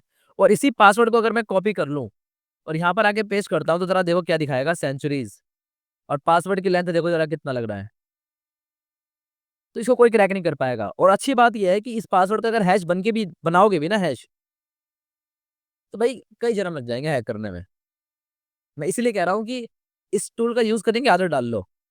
मैंने अपने लाइफ में ट्राई हैक मी और बहुत सारी अलग-अलग चीज़ों को देखकर मैं यहीं पे आगे मैंने पासवर्ड क्रिएट कर रखे हैं और उसके पासवर्ड मैंने ऐसे रख रखे हैं। ईज़ी, मुझे याद है, मुझे पता है। अब अब्दुल समद भाई है, तो मैं क्या करूँगा, अब्दुल समद भाई का मैं रख लेता हूँ कोई पासवर्ड, अब्दुल SAMAD 999 क्रिएट पे क्लिक कर दिया मैंने, ये लो भाई आ गया बन के। कंट्रोल C किया, सबका अलग-अलग आएगा। एक छोटा-सा अगर आपने लेटर भी चेंज कर दोगे ना, पूरा का पूरा पासवर्ड चेंज हो जाएगा। ज़रा देखो मैंने कर दिया 0, ये देखो पूरा पासवर्ड बदल गया। फिर मैंने यहाँ पे कर दिया, ये M को हटा दिया, क्रिएट किया, ये देखो कुछ और ही आ गया बिल्कुल। इसको क्रैक करना नेक्स्ट टू इम्पॉसिबल है, तो आपके लिए बहुत काम की टूल है। तो इस तरीके से हम लोग अपनी इंटीग्रिटी को मेंटेन करने की कोशिश कर रहे हैं। अब चलते हैं हम लोग आगे, अब लोग समझने की कोशिश करते हैं कि इंटीग्रिटी को कॉम्प्रोमाइज़ करने के ये सारे अटैक्स हैं जो कि मैंने आपको दिखाया। डाटाबेस इंजेक्शन अटैक हो सकता है, MITM के अटैक्स हो सकते हैं, पैकेट इंटरसेप्शन हो सकता है, डाटा टैम्परिंग के अटैक्स हो सकते हैं। एंड देन इसके बाद आता है अवेलेबिलिटी। अब अवेलेबिलिटी का बेसिकली मतलब क्या है? हमने देख लिया कॉन्फिडेंशियलिटी, इंटीग्रिटी एंड अवेलेबिलिटी का बेसिकली मतलब ये होता है कि हम लोग इंश्योर करते हैं कि that information and systems are accessible to authorised users when needed, maintaining business continuity. इसका मतलब ये हो गया कि मैं चाहूंगा कि जो इस क्लास की रिकॉर्डिंग्स आपको इस बैच में मिलेंगी, वो हमेशा इस बैच के अंदर ही अवेलेबल रहे। आप 24 घंटे कभी भी देखोगे, इस बैच के अंदर रिकॉर्डिंग, नोट्स, स्टडी मटेरियल सारी चीज़ें अवेलेबल रहेंगी। This is my responsibility to maintain the availability of these videos in that group. उसी तरीके से बिज़नेस भी चाहते हैं कि भाई, अब मान लीजिए कि जैसे कि कल क्या काम हुआ, अभी मैंने लिंक्डइन के ऊपर एक पोस्ट डाला है, मैं आपको दिखाता हूँ। बहुत ही अच्छी चीज़ बताता हूँ मैं आपको। मैंने लिंक्डइन के ऊपर एक पोस्ट डाला है जिसके ऊपर अभी काफ़ी सारे लोग रिएक्ट कर रहे हैं। ज़रा इस वाले रिव्यूज़ को पढ़ो एक बार। क्या लिखा है? न्यूज़ को पढ़ो क्या लिखा है? AWS is down and let us understand how. सुना ध्यान से। कल क्या हुआ, कैनवा का जो सर्वर है ना, कैनवा का जो सर्वर डाउन हो गया था। कैनवा का सर्वर डाउन। देखो कल क्या हुआ, Canva down in India, user report of server errors, issue with downloading. कल मेरे साथ बहुत बार हुआ। मेरी पूरी टीम यूज करती है कैनवा का, हमारा खुद का एक टीम है जिसमें मैंने सारे लोगों को बांट रखा है। हम पूरी टीम मिल के काम करते हैं कैनवा के ऊपर। और कल सबसे ज्यादा एरर फेस कर रहे थे हम लोग डाउनलोड करते वक्त। तो कल कैनवा चल ही नहीं रहा था। देखो डेट कब की है, 20 अक्टूबर 2025 कल की डेट है। लेकिन आपको नहीं पता होगा इस चीज के बारे में, पता है? बोलो। नहीं नहीं पता? सर, नहीं। नहीं पता ना? क्योंकि जरा सोच के देखो कि मैं इतनी सारी चीजें कैसे मेंटेन कर पाता हूँ। कि इन सारी चीजों के बारे में पता करना, ये सारे न्यूज़ देखना, तो एक हेल्दी लाइफस्टाइल कैसे मेंटेन कर पाओगे, वो भी मैं बताऊंगा आने वाली क्लास में। टेंशन मत लो कि मैंने अपनी लाइफ को कैसे डिवाइड कर रखा है, मैं कैसे काम करता हूँ, इन सारी चीज़ों के बारे में। यूट्यूब पे जब आप देखते हो मुझे, वो एक अलग पर्सनैलिटी है, और जो पेड बैच में देखते हो वो भी एक अलग पर्सनैलिटी है। तो ज़रा देखो कि कैनवा का जो सर्वर वो डाउन हो गया। अब डाउन होने की वजह से क्या हुआ कि भाई काफ़ी सारे लोगों को दिक्कत आई। तो कंपनीज़ चाहती हैं कि भाई ऐसा ना हो। क्योंकि अगर वो डाउन हो गया, कल ऐसा एरर आ रहा था हमारे पास, 503 server error, that means something is not working on our and. तो कंपनीज़ चाहती हैं कि हमारी कोई भी सर्विसेज़ ऐसा ना हो कि वो बंद हो जाए। और उसकी वजह से काफ़ी ज़्यादा लॉस होता है, तो वो अवेलेबिलिटी को मेंटेन करने की कोशिश करती है। अवेलेबिलिटी को मेंटेन करने की। अगर वो चीज़ अवेलेबल नहीं है, तो देन वो काफ़ी दिक्कत वाली बात हो जाती है। सर्विस ऐसे अल्टरनेटिव ये सर्वर एरर क्या है? मतलब ये इसके कौन सा प्रॉब्लम हुआ कि ऐसा एरर आता है? ये होता है स्टेटस कोड। मैं आपको बताता हूँ कि जो लिखा है ना 503 सर्वर एरर, तो हम साइबर सिक्योरिटी में, नेटवर्किंग में हम लोग ये चीज़ पढ़ते हैं स्टेटस कोड के बारे में। तो काफ़ी सारे स्टेटस कोड बनाए गए हैं अलग-अलग चीज़ों को संकेत देने के लिए। जैसे कि जब ट्रेन चलती है, तो सीटी बजाते हैं, लाल झंडा दिखाते ही चलो भाई ट्रेन को स्टार्ट कर दो। वैसे ही कुछ मैकेनिज़्म बना रखे हैं हम लोगों ने स्टेटस कोड को जिसको बोलते हैं। मैं अगर आपको एग्ज़ाम्पल दिखाऊँ, मैं यहाँ पे अगर लिखता हूँ स्टेटस कोड, ठीक है? स्टेटस कोड, ठीक है? तो आपको शायद यहाँ पे दिखाई देगा, देखो यहाँ पे लिखा हुआ भी है कि इन सारे स्टेटस कोड का मतलब क्या होता है। Let's go, let's try to find out. मैं आपको दिखा देता हूँ कुछ स्टेटस कोड के बारे में। देखो, मैंने किया open copy image and let's try to paste this over there and just try to understand कि देखो ये होते हैं स्टेटस कोड। अगर 1 से स्टार्ट हो रहा है तो वो इन्फॉर्मेशनल है, 2 से स्टार्ट हो रहा है तो मतलब वो सक्सेसफुल है, 4 से स्टार्ट हो रहा है तो क्लाइंट का एरर है, आपकी तरफ से एरर है कुछ। अगर 403 लिखा हुआ आ रहा है तो आपको फॉरबिट कर दिया गया है, आपको अलाउ नहीं कर रहे हैं वहाँ पे। और 500 से अगर स्टार्ट हो रहा है तो हो सकता है कि सर्वर की तरफ से इशू हो। और जहाँ देखो 503 का मतलब क्या लिखा हुआ है, सर्विस अनअवेलेबल। देख रहे हो? सर कभी वाईफाई यूज करते टाइम 404 का एरर आता है, 408 हाँ, 404 का मतलब क्या आता है कि आपके तरफ से इशू है, नॉट फाउंड। सर वो ब्रूट फोर्स के अंदर अपन रिक्वेस्ट रिस्पॉन्स लेते हैं तब। हाँ, मैं आपको दिखाऊंगा कैसे हम लोग जब बग बाउंटी करेंगे ना, इस बैच के बाद जब हम लोग बग बाउंटी करेंगे तो उसमें सबसे ज्यादा यूज करते हैं हम लोग स्टेटस कोड वगैरह का। लेकिन फिलहाल इसके ऊपर मत जाओ, आप बस इतना समझो कि 503 का मतलब है कि सर्वर एरर है और कंपनी का लॉस हो जाता है काफी ज्यादा। जैसे मैंने लिंक्डइन के ऊपर एक पोस्ट डाला है कि AWS बंद हो गया है। So today major AWS outage affected many applications and services around the world। इसके बारे में मैंने एक पूरी की पूरी लिंक्डइन में पोस्ट डाली है जिसके ऊपर लोगों ने कमेंट्स वगैरह भी किए हैं जो भी। ठीक है, AWS इंजीनियर्स राइट नाउ। तो ऐसे करके डालता रहता हूँ मैं, और काफी अच्छा खासा रीच भी मिलती है लिंक्डइन के ऊपर, लोग अप्रिशिएट भी करते हैं। तो मैं चाहता हूँ कि आप लोग भी वो चीजें करो। फिलहाल के लिए आपको समझ में आया कि इससे दिक्कत वाली बात पता है दोस्तों ये है कि अगर हम लोग इस तरीके से अगर डालते भी है ना, अगर हमारा अवेलेबल नहीं होती है कोई चीज़, तो उससे काफ़ी ज़्यादा नुकसान हो जाता है कंपनीज़ का। तो हम लोग चाहेंगे कि अवेलेबल रखना उन चीज़ों को, वो सर्विसेज़ को, वो एप्लीकेशंस को, वो रिसोर्सेज़ को हम लोग चाहते हैं कि वो अवेलेबल रहे। सो उसके लिए हम लोग कुछ मेथड्स का यूज़ करते हैं like redundancy, backup systems and fail over mechanisms. Load balancing हम लोग यूज़ करते हैं। लोड बैलेंसर, अगर आपको एग्ज़ाम्पल दिखाऊँ, लोड बैलेंसर का कि मतलब क्या होता है कि जब भी आप कहीं पे भी कुछ भी रिक्वेस्ट करने की कोशिश करते हो, तो वहाँ पे वो लोड बैलेंसर का काम करता है। ज़रा देखो, ठीक है? Let's try to focus on this image guys, कि कुछ क्लाइंट्स यहाँ पे रिक्वेस्ट कर रहे हैं, तो लोड बैलेंसर क्या करेगा, रिक्वेस्ट को अलग-अलग सर्वर पे भेज देगा। देख रहे हो, रिक्वेस्ट 1 जा रहा है सर्वर 1 के पास, रिक्वेस्ट 2 और 5 जा रहे हैं सर्वर 2 के पास। तो जब भी आप रिक्वेस्ट करो, तो आपको रिस्पॉन्स जल्दी मिले। भाई एक बात बताओ, मेरी वेबसाइट पे आने के बाद अगर आपको यहाँ पे 2 घंटे लगेंगे, तो क्या आप मेरी वेबसाइट के ऊपर आओगे? नहीं। तो ये मेरे ऊपर डिपेंड करता है कि मैं इस वेबसाइट को अवेलेबल बनाऊँ, 24 घंटे सातों दिन एक्टिव बनाऊँ कि आप कुछ भी एक्सेस करो यहाँ पर, आपको सारी की सारी चीज़ें अवेलेबल होनी चाहिए। ये नहीं कि भाई एक्सेस कर रहे हो तो 403 एरर दिखा रहा है, 503 एरर दिखा रहा है, तो उससे मेरा नुकसान है। तो आप लोग उसको भी रीड नहीं कर पाओगे। So basically companies basically try to do to maintain the availability. तो उसके लिए सारे के सारे मेथड्स का यूज़ करते हैं। लेकिन हम लोग यहाँ पर अटैक क्या कर सकते हैं, ये सारे अटैक्स यहाँ पे पॉसिबल है। Just look at the screen and try to focus कि मैं क्या कह रहा हूँ। अवेलेबिलिटी के टाइम पर हम लोग ये सारे अटैक्स कर सकते हैं like denial of service attacks, कि आपकी वेबसाइट है, मैंने उस पर डीडोस अटैक कर दिया, आपकी वेबसाइट डाउन हो गई। डाउन हो गई तो बाकी लोग आपके वेबसाइट को एक्सेस नहीं कर पाएँगे। जैसे कि जब भी आपका 12th का रिजल्ट आता है, आपके कॉलेज का रिजल्ट आता है या फिर आपके एसएससी का, यूपीएससी का रिजल्ट आता है, आप नोटिस करते हो कि यार वेबसाइट बहुत ज़्यादा टाइम ले रही है, लोड कर रही है ऐसे करके बार-बार, या फिर क्रैश हो गई वेबसाइट। तो ऐसे टाइम पर हम लोग कह सकते हैं कि वो भी एक तरीके का डीडोस अटैक ही है। डीडोस अटैक का मतलब होता है, डोस अटैक का, कि हम लोग इतना ज़्यादा रिक्वेस्ट भेज दें, इतना ज़्यादा रिक्वेस्ट भेज दें कि सर्वर ही डाउन हो जाए। उसको बनाया गया था 5000 रिक्वेस्ट हैंडल करने का, आपने भेज दिए 5 लाख। तो अटैकर्स क्या करते हैं, बॉटनेट का यूज़ करते हैं एंड काफ़ी सारे अलग-अलग टूल्स का यूज़ करते हैं, जो कि मैं आने वाली क्लास में आपको दिखाऊँगा प्रैक्टिकली करके, कि कैसे हम लोग डीडोस का अटैक भी करते हैं। System outages and infrastructure failures का भी लोग यूज़ करते हैं। रिसोर्सेज एग्जॉशन अटैक्स, ये भी लोग यूज़ करते हैं कि भाई आपका सिस्टम को इतना ज़्यादा यूज़ कर लिया, डैमेज ही हो गया। समझ रहे हो? तो वो सारी चीज़ें दिखाऊँगा मैं आपको उसमें। आगे आने बताऊँगा ब्रो, मेरी बात समझो। आपका सवाल सही है कि सर डोस और डीडोस में क्या फ़र्क है? बहुत ही ईज़ी छोटा-मोटा फ़र्क है, लेकिन आने वाली क्लास में सबको समझाऊँगा। बस इतना समझ जाओ आप, क्योंकि मैं नहीं चाहता कि पहली क्लास में वो सारे टॉपिक्स को छेड़ूँ, फिर आप उसमें जो इंटरलिंक नहीं कर पाओगे। सो बेसिकली आप इतना समझने की कोशिश कीजिए कि अवेलेबिलिटी के ऊपर हम लोग कितने सारे अटैक कर सकते हैं। इंटीग्रिटी के ऊपर हम लोग कितने सारे अटैक कर सकते हैं। कॉन्फिडेंशियलिटी के ऊपर कितने सारे अटैक्स कर सकते हैं। तो अगर मैं आपसे कहता हूँ फॉर एग्ज़ाम्पल कि मैंने आपके इंस्टाग्राम का पासवर्ड फिशिंग के थ्रू अटैक करके आपका कॉम्प्रोमाइज़ कर लिया, तो आपकी वहाँ पे क्या चीज़ अफ़ेक्ट हुई बताइए? कॉन्फिडेंशियलिटी, इंटीग्रिटी या फिर availability? Give me the answer of this question guys. Tell me confidentiality maintain हुई कॉम्प्रोमाइज हुई? बताओ।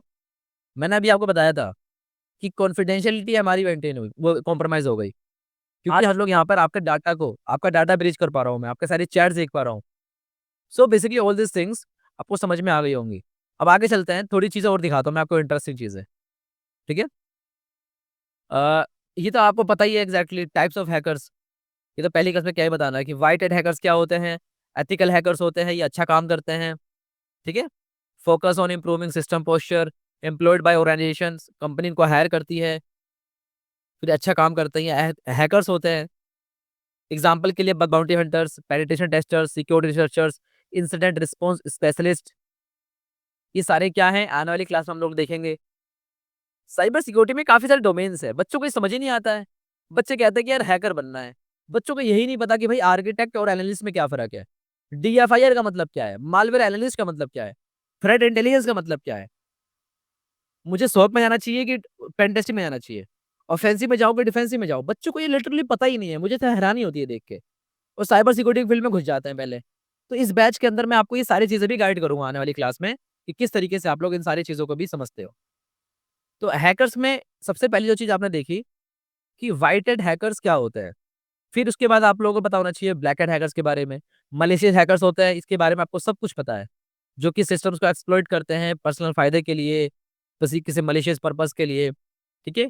ये बिल्कुल इलीगल काम करते हैं। इनकी आइडियोलॉजी होती है कि किसी को मैनेज करना, किसी को सॉरी डैमेज करना, सिस्टम्स को, डाटा को, ऑर्गेनाइजेशन को डैमेज करने का काम होता है। लेकिन ये कभी-कभी लीगल कॉन्सिक्वेंसेस भी फेस करते हैं जब पकड़े जाते हैं, लाइक जेल में जा सकते हैं। समझ रहे हो? कोर्ट कचहरी के चक्कर लगते हैं, तो भाई वो काम मत करना। जैसे कि cyber criminal, cyber terrorist, nation state actors, ransomware operators, ये सारे एग्जांपल्स हैं इल्लीगल हैकर्स यानी कि ब्लैक हैट हैकर्स के। सो आप इस तरफ कभी भी मत जाना। नॉलेज ज़रूर ले लो आप, सिखा मैं सारी चीज़ें दूँगा आपको, but you don't have to do for the personal benefits कि यार मुझे पैसे कमाना है तो मैं ब्लैक हैट हैकिंग कर लेता हूँ, मैं कार्डिंग कर लेता हूँ। ये सारी चीज़ें नहीं करनी है आपको। सर जिसमें बड़ी इम्प्लीमेंटेशन। आप ग्रेट हैकर में बनने में कोई बुराई है क्या, मतलब जॉब वगैरह नहीं लगेगी? गिर में ऐसा अभी नहीं है, but it totally depends on your intent guys. मैं ये बता रहा हूँ अभी आपको। तो ये सारी चीज़ें तो आपको पता होनी चाहिए कि भाई अगर आप अपने पर्सनल फायदे के लिए कर रहे हो फिर तो दिक्कत है। लेकिन हाँ, एक होते हैं ग्रे हैट हैकर्स, जो दोनों का मिक्सअप होता है। Individuals who operate between ethical and malicious boundaries. जैसे कि मैं अपनी बात करता हूँ, जैसे कि मैं अपनी बात करता हूँ। मैं क्या करता हूँ कभी-कभी, मेरे पास जब कभी-कभी कुछ ऐसे केसेस आ जाते हैं, जहाँ पर हमारी साइबर क्राइम कुछ नहीं कर सकती। जहाँ पर वो इंसान या फिर वो लेडीज़ या फिर वहाँ पे कोई एक इंसान है, कोई लड़का है, कोई शादीशुदा मर्द है, या फिर कोई शादीशुदा औरत है और वो ऐसी कंडीशन में फँस चुके हैं या फिर कोई उनको ब्लैकमेल कर रहा है। तब ऐसे लोगों की मैं मदद भी करता हूँ, एक बाउंड्री से बाहर निकल के। तो वो मैं सिखाऊँगा कि आप किस तरीके से इन चीज़ों का भी यूज़ कर सकते हो। मैं लीगल कुछ भी नहीं करता, but I just try to maintain कि बेसिकली उन लोगों के साथ गलत ना हो। जिसने उनके साथ गलत किया है, काफ़ी बार मैंने ऐसा किया है कि लोगों को पकड़वाया भी है। काफ़ी बार ऐसा हुआ है कि मैंने ऐसे-ऐसे लोगों की हेल्प करी है कि you can't even imagine guys. मैं अगर आपको एग्ज़ाम्पल दिखा पाऊँ, तो आपको शायद देख के हैरानी होगी। ठीक है? मैं जस्ट आपको एक एग्ज़ाम्पल दिखाता हूँ, ताकि आपको देख के समझ में आए कि मैं क्या करता हूँ। क्योंकि मैं हर एक चीज़ प्रूफ़ के साथ बात करता हूँ। ठीक है? सब कुछ प्रूफ़ के साथ बात करता हूँ। So just give me 1 second. ठीक है? कहाँ गया वो चैट्स? काफ़ी सारे बच्चों के चैट्स हैं मेरे पास, मैं देख लेता हूँ। ठीक है? 1 सेकंड, कहाँ गया वो chats? Late me show you.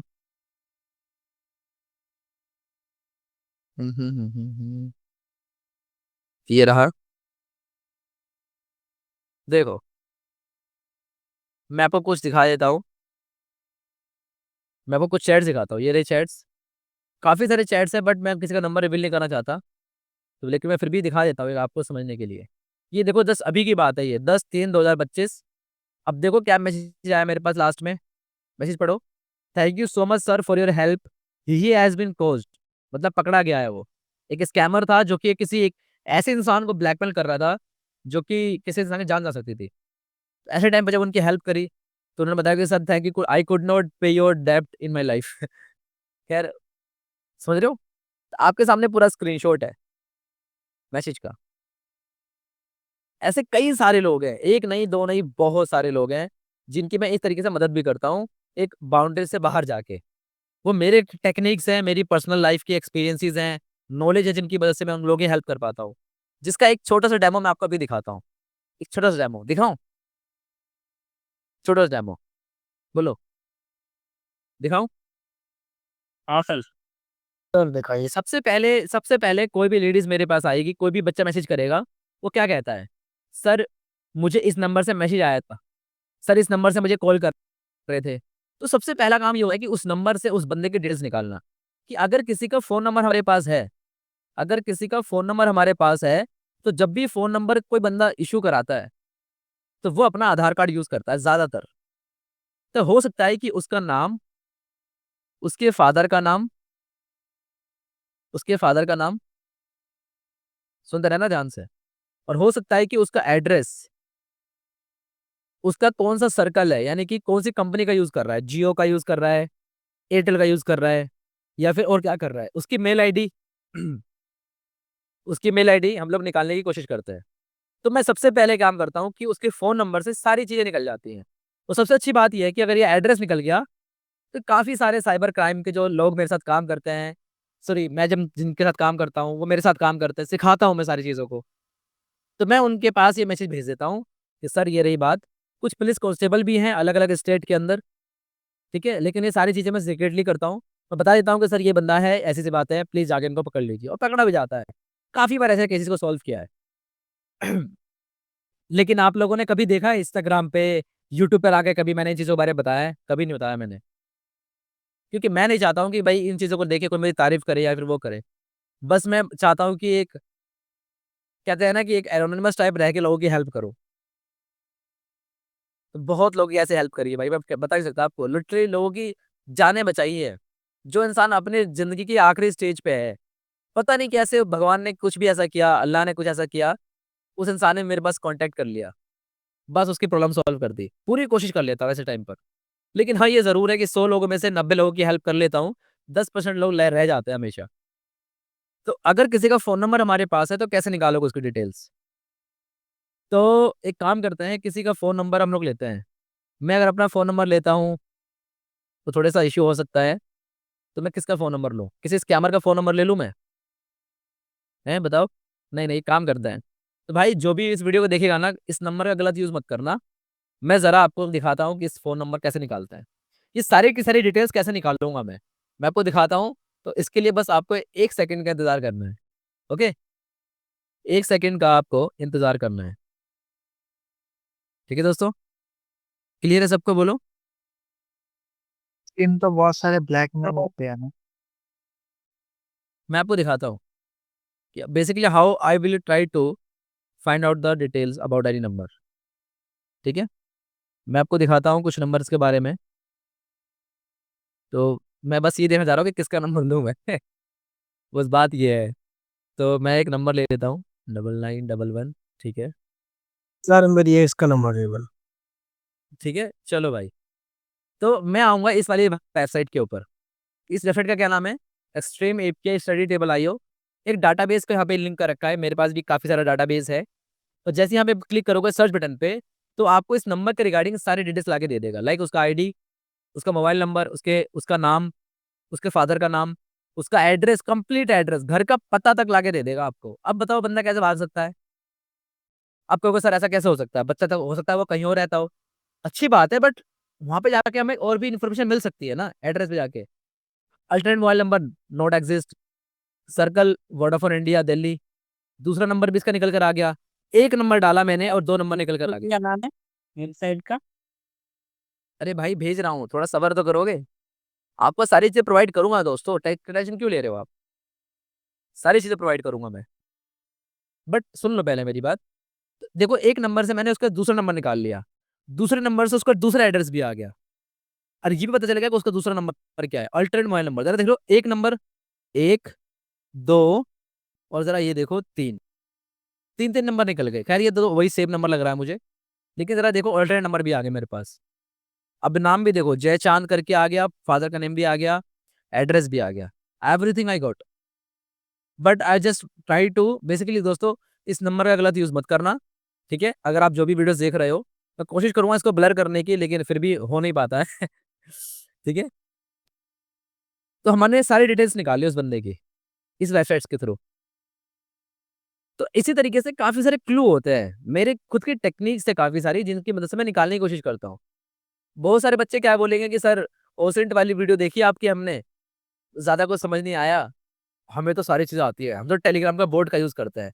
बहुत सारे बच्चे क्या करते हैं, टेलीग्राम के बोर्ड का यूज करते हैं नंबर को निकालने के लिए। किसी का गाड़ी का नंबर है, बहुत सारी चीजें तरीके हैं, तो मैं तरीके सिखा दूंगा आपको सारे, कैसे कैसे चीजें कर सकते हो आप, राइट। आगे चलते हैं। तो मैंने आपको बताया ग्रेड हैकर्स के बारे में। वेबसाइट का लिंक मैं आपको भेज दूंगा दोस्तों, टेंशन मत लो, ठीक है। टेंशन मत लो, हर चीज भेज दूंगा मैं।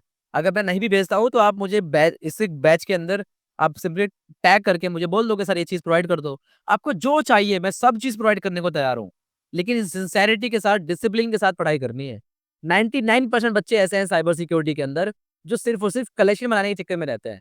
मेरे पास ब्लैक हैट हैकिंग का कोर्स है, मेरे पास इसका कोर्स है, मेरे पास उसका कोर्स है, पढ़ते कुछ भी नहीं है।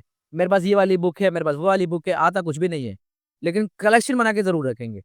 तो वो गलती आपको नहीं करनी है, ठीक है। चलो, तो ग्रेट हैकर्स क्या होते हैं हमने देख लिया कि ये एक बाउंड्री के अंदर रह के थोड़ा इलीगल काम भी करते हैं और लीगल काम भी करते हैं। और एक होते हैं स्क्रिप्टेडीज, जैसे कि 90% बच्चे ऐसे ही हैं, inexperience individuals who use existing tools and scripts without deep understanding. मतलब टूल का यूज करके बस हैकिंग करना स्टार्ट कर दिया, कोई डीप अंडरस्टैंडिंग नहीं है, कुछ पता ही नहीं है कि वो टूल बना कैसे है, उसके पीछे का कोड क्या है, उस कोड को मैं कैसे मॉडिफाई कर सकता हूँ, कैरेक्टर्स क्या होते हैं उसके, क्या क्या क्या क्या उनकी पहचान होती है, limited technical knowledge and skills, rely on pre developed experts and automated tools, and motivated by curiosity recognition और mischief, often target low hanging fruit और इजिली एक्सप्लोरेटेबल सिस्टम्स। स्क्रिप्ट के बारे में आपको समझ में आ गया। आगे चलते हैं। एक होते हैं स्टेट स्पॉन्सर्ड हैकर्स, मतलब कि गवर्नमेंट इन हैकर्स को हायर करती है, conducting cyber operations for national interest. जैसे कि अभी जब हमारा ये हो रहा था, क्या बोलते हैं, इंडिया और पाकिस्तान का जब युद्ध हो रहा था, तो ऐसे टाइम पर साइबर क्राइम काफी ज्यादा बढ़ गया था, देखा था आप लोगों ने, बोलो। साइबर क्राइम आप लोगों ने देखा था ना, कितना ज्यादा बढ़ गया था। तो ऐसे टाइम पर कोई कह रहा है, हाँ, तो पाकिस्तान लोग क्या, पाकिस्तान से न्यूज आ रही थी कि पटना पटना का सी पोर्ट हाईजैक कर लिया जो कि है ही नहीं, एग्जिस्ट ही नहीं करता। कोई कह रहा है कि इंडिया की सारी बिजली हैक कर ली। और कभी, लेकिन कुछ रियली में हैकर्स थे जो हैक कर रहे थे। इंडिया से भी काफी सारी वेबसाइट्स को हैक किया गया, पाकिस्तान की वेबसाइट्स को। मैं आपको रियलिटी बता रहा हूँ इस चीज के बारे में। तो कभी कभी ऐसा होता है कि कुछ हमारी गवर्नमेंट भी कुछ ऐसे हैकर्स को हायर करती है, कुछ ऐसे साइबर सिक्योरिटी इंडिविजुअल्स को हायर करती हैं जो हमारे देश के लिए लड़ती है। जैसे कि well funded highly sophisticated operations, like बड़े बड़े सॉफ्टवेयर लाइक पैगासस वगैरह से लेकर हर एक चीज हमारी गवर्नमेंट के पास अवेलेबल है। फोकस फोकस ऑन एस्पोनेज, मतलब कि छुपा के रखते हैं, जासूस बना के रखते हैं। इंटेलिजेंस गैदरिंग, मतलब खुफिया बना के भेजते हैं। हमारे काफी सारे खुफिया लोग ऐसे हैं, रह चुके हैं, जो पाकिस्तान में गए, वहां पर रहे, उन लोगों के टेररिस्ट के बीच में रहे, और काफी सारी इन्फॉर्मेशन हमारे इंडिया को लाके दिया, लेकिन एंड में पकड़े गए, तो वो बात अलग है। स्ट्रेटेजिक इन एडवांटेज उनके पास होता है। Target government agencies, critical infrastructure and intellectual property, operate under state protection and resources. So all these things are the characteristics of the state sponsored hackers. I hope आपको समझ में आ गया होगा। तो black hat hacker, ethical hacker, grade hacker और scripted state sponsored hackers, सबके बारे में हमने डिटेल में देख लिया।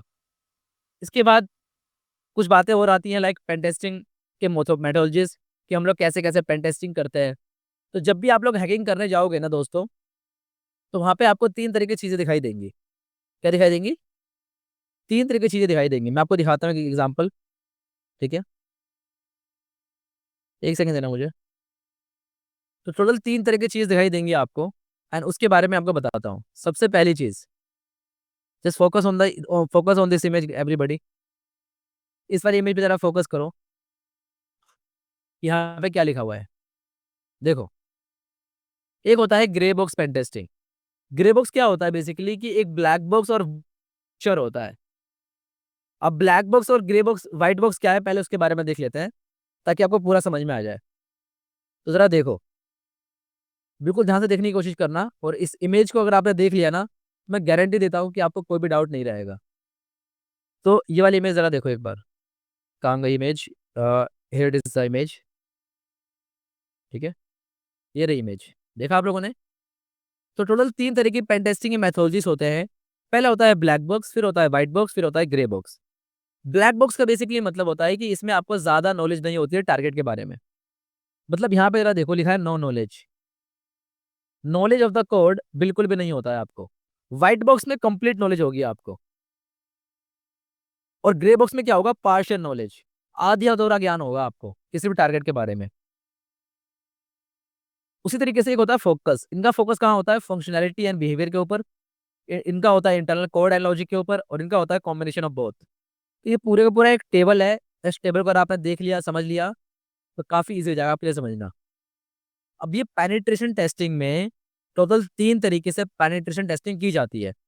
पहला है ब्लैक बॉक्स, फिर है व्हाइट बॉक्स, फिर है ग्रे बॉक्स। ब्लैक बॉक्स का मतलब होता है कि मैंने अगर आपको कोई टारगेट दिया, मैंने कहा भैया मुझे कुछ नहीं पता, इस बंदे का फोन नंबर है बस मेरे पास और कुछ नहीं पता मुझे, या फिर मेरे को वो भी नहीं पता, बस ये बताया कि भैया इसके साथ ये क्राइम हुआ है। या फिर मैंने कोई लैब दे दिया आपको करने को, मैंने कोई मशीन दे दी आपको हैक करने को, और सिर्फ आईपी एड्रेस दिया है और कुछ नहीं दिया। ना मैंने ये बताया कि वो आईपी एड्रेस किस मशीन का है, विंडोज का है कि लिनक्स का है, कौन से वर्जन है, कौन से पोर्ट्स नंबर ओपन है, कौन सी वर्नेबिलिटीज हैं, इन सब चीजों के बारे में मैंने आपको बताया ही नहीं। देन यू विल से मी कि सर ये हम ब्लैक बॉक्स पेन टेस्टिंग करने जा रहा हूँ। एंड अगर मैंने आपको कंप्लीट नॉलेज दे दी, तो वो कहलाएगा आपको व्हाइट बॉक्स पेन टेस्टिंग। और मैंने आधी अधूरी इन्फॉर्मेशन दी है आपको, then it will be called as basically grey box pen testing. तो सबके मेथड्स अलग अलग है। तो ये किस स्किल द्वारा परफॉर्म किया जाता है, टेस्टर्स और इंजीनियर्स के द्वारा, ठीक है। इसके ये किया जाता है डेवलपर के द्वारा, testers with some code knowledge. तो आपने ये पूरा पूरा केस पढ़ लो, टेबल पढ़ लेना इसको आराम से, कोई दिक्कत वाली बात नहीं है। तो इनका अप्रोच क्या होता है, इनपुट आउटपुट वैलिडेशन, इनका होता है कोड पाथ एनालिसिस, एंड ये होता है both functional and structural testing. भाई अगर आपके पास पूरी नॉलेज है तो आप क्यों खामा कभी को जीरो से स्टार्ट करोगे। आप तो सबसे पहले वहां जाओगे ना जहां पर वनरेबिलिटी है, वहां पे जाकर डायरेक्टली एक्सप्लॉइट बनाओगे, कोड पाथ एनालिसिस करोगे, then you will directly exploit the machine. समझ में आई बात मैं क्या कह रहा हूँ। सर आप जरा क्वालिटी ऑफ कंटेंट देख पा रहे हो, पेड बैच का और एक फ्री बैच का जो यूट्यूब पे पढ़ाता हूँ मैं, यस सर। समझ रहे हो। क्योंकि कुछ लिमिटेशंस होती हैं, कुछ ना कुछ लिमिटेशंस होती हैं जो कि मैं यूट्यूब पे नहीं दिखा सकता, but still I am just trying to say कि आपको ये सारी चीजें समझ में आनी चाहिए। थोड़ी कोशिश करो समझने की, थोड़ा दिमाग लगाओ। तो सर क्या कह रहे हैं, मैं पढ़ाने को सारी चीजें पढ़ा दूंगा। मैंने आपसे जितनी बातें बताई है, हमने स्टार्ट किया सीआईए ट्रायड से, हमने सारे अटैक्स देखे, सारे एग्जाम्पल्स देखे, हमने बिल्कुल डीप में समझा उन चीजों को कि भाई कॉन्फिडेंशियलिटी में कौन सा अटैक होगा। हमने सारे हैकर्स देखे, हमने पेन टेस्टिंग की सारी चीजें देखी, किस तरीके से टेस्टिंग होती है, black box, white box, grey box. हमने सारे डेली लाइफ एग्जाम्पल्स देखे। अभी ये हमारी फर्स्ट क्लास है, फिर सोचो सेकंड क्लास, थर्ड क्लास, और ऐसे करते करते जब 20वीं क्लास, 25वीं क्लास में आप पहुंचोगे ना, आप यकीन नहीं करोगे कि यार सर ने क्या क्या सिखा दिया। बाईपास कैसे करते हैं, 2FA को लेकर हर एक चीज, वेबसाइट कैसे हैक होती है, ऑथेंटिकेशन मैकेनिज्म को कैसे आप ब्रेक करोगे, everything I will teach in this batch, so you don't have to worry about at all. और सबसे अच्छी बात बताऊं, एक बच्चे ने मेरे पास मैसेज किया, कह रहा है कि सर आपको पैसे से नहीं कमाने क्या। मैंने कहा क्यों, क्या हुआ। कह रहा सर इस बैच का प्राइस आपने इतना कम क्यों रख रखा है। मैंने कहा क्यों, क्या हुआ। कह रहा कि सर एक मैं आपको 2-3 नाम बताता हूँ, उसने कुछ इंस्टाग्राम के पेज वगैरह का लिंक सेंड किया। कह रहा सर ये देखो, ये कंपनीज 70-80 हजार रुपए लेती है जस्ट एथिकल हैकिंग सिखाने के लिए। मैंने कहा क्या बात है यार, दिखाओ मुझे। उसने मेरे पास भेजा, लेकिन मैं उसको दिखा नहीं सकता अभी, कल की क्लास में दिखा दूंगा। उसने कहा कि सर आप पूरा प्रैक्टिकल सिखाते हो, सारी चीजें बताते हो, और वो लोग कुछ भी नहीं, जस्ट थ्योरी पे सिखाते हैं। मैंने कहा आपने लिया था कोर्स। कह रहा हाँ सर मैंने लिया, तभी तो बता रहा हूँ। कह रहा सर पूरे बैच के अंदर उन्होंने सिर्फ पीपीटी ही दिखाया और कुछ नहीं दिखाया, जस्ट नथिंग प्रैक्टिकल। सो आज तो हमारी पहली क्लास है, लेकिन देख रहा धीरे धीरे मैं पीपीटी का यूज भी नहीं करता हूँ, बस मैं बोलूंगा और प्रैक्टिकल काम होगा। नोट्स तो मैं प्रोवाइड कर ही देता हूँ आपको, प्रीमियम नोट्स, खुद के नोट्स, वो सारी चीजें तो आपको मिल ही जाती है, राइट। Let's go. तो ये सारे के सारे कैरेक्टरिस्टिक्स है, आप लोग देख सकते हो इजिली। ये ब्लैक व्हाइट बॉक्स क्या होता है, ठीक है, कैरेक्टरिस्टिक्स क्या है, इसके एडवांटेज क्या है, ब्लैक बॉक्स क्या होता है जिसको बोलते हैं ब्लाइंड टेस्टिंग, कुछ दिखाई नहीं देता, ठीक है। एडवांटेज क्या है, realistic attack simulation, test external security parameter. अब जरा सुनना ध्यान से, इस पूरे बैच के अंदर ना मैं आपको प्रैक्टिस करवा के बिल्कुल ब्लैक बॉक्स पेन टेस्टिंग बना दूंगा। मतलब ब्लैक बॉक्स पेन टेस्टिंग कैसे करते हैं, सारी चीजें मैं आपको दिखाऊंगा बिल्कुल डीप में। तो टेंशन लेने वाली कोई बात ही नहीं है। जितने भी लैब मैं आपको दूंगा सारे के सारे ब्लैक बॉक्स पेन टेस्टिंग के ऊपर ही डिपेंडेंट होंगे। इसके बाद आया ग्रे बॉक्स। बता दिया मैंने आपको पार्शियल नॉलेज होती है, लेकिन साइबर सिक्योरिटी की कुछ टीम होती है। ये भी समझ लो, आज की पहली क्लास है ना, तो सब कुछ समझ लो। पूरा साइबर सिक्योरिटी समझ लो, जाओ मत अभी, भागना हाँ नहीं है। सर, कोचिंग में भी नहीं समझाया था वहाँ पे ये रेड टीम क्या होती है, तब से मैं सोचता हुआ आ रहा हूँ क्या होता है ये चीज। भाई बच्चों को पता ही नहीं है, मैं क्या करूं। मैं तो जब इस फील्ड में जब मैंने एंट्री ली थी भाई, तो मैं तो ज्यादातर अपनी लर्निंग में ध्यान दिया करता था। मैं क्या है, कोई बात नहीं, जॉब थोड़ी करनी है, क्योंकि शुरू से मेरा जॉब माइंडसेट था ही नहीं। तो क्योंकि मुझे बोलना ज्यादा अच्छे से है, कम्युनिकेशन स्किल्स मेरी काफी बेटर हो गई जब स्कूल में पब्लिक स्पीकिंग करता था। तो जब मैंने देखा कि यार ये चीजें भी है, जब डिटेल में पढ़ा, मैंने कहा यार बच्चों को तो पता ही नहीं है। जहां से मैंने कुछ, मेरे जो हैकर्स थे, जो मेरे टीचर्स थे, जब मैंने उनसे खुद पूछा ना ये सब चीजों के बारे में, कि सर ये बताना कि ये वाला जो सर्टिफिकेशन है ये किस टीम के लिए है, सर ये क्यों करते हैं, सर वीएपीटी और डब्ल्यूएपीटी में फर्क क्या है, नहीं पता। तो रेड टीम का बेसिकली मतलब होता है कि ऑफेंसिव सिक्योरिटी। क्या मतलब होता है दोस्तों, बताओ। Offensive security. मैं अगर आपको इसका थोड़ा सा और डिटेल में लिख लिख के बताऊं तो शायद आपको ज्यादा समझ में आएगा। ऑफेंसिव का मतलब क्या होता है, जरा समझो। साइबर सिक्योरिटी दो पार्ट्स में बटा हुआ है। साइबर सिक्योरिटी दो पार्ट्स में डिवाइडेड है। पहली चीज ये है ऑफेंसिव पार्ट, जहां पर हम लोग अटैक करने की कोशिश करते हैं। और दूसरा पार्ट होता है डिफेंसिव पार्ट, जहां पर हम लोग चीजों को प्रोटेक्ट करने का काम करते हैं, मॉनिटर करने का काम करते हैं। ऑफेंसिव करना हम ज्यादातर अटैक करेंगे, और अटैक करने के लिए इसमें टीम बनी हुई है, लाइक रेड टीम। रेड का मतलब तो क्या होता है, खतरनाक, dangerous.